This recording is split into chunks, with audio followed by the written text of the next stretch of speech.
কেমন লাগলো আমার বাড়ির পুজো অবশ্যই জানাবে। তোমাদের আবার এখন সপ্তমী পুজো শুরু হবে, তোমাদের সবার সাথে শেয়ার করব, দেখাবো তোমাদের পুজো।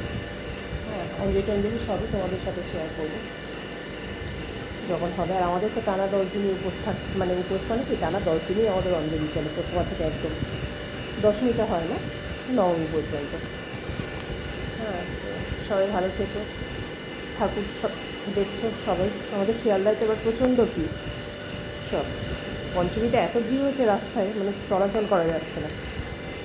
যারা আমাদের বাড়ি থেকে বেরোচ্ছে আর কি, ছেলেরা কাজে কর্মে যাচ্ছে, তারা বলছে এত ভিড়ে রাস্তায় হাঁটা যাচ্ছে না।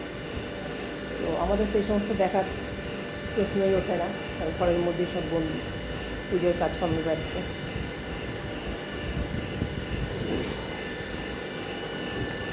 চলো সবাই ভালো থেকো, পুজো দেখো।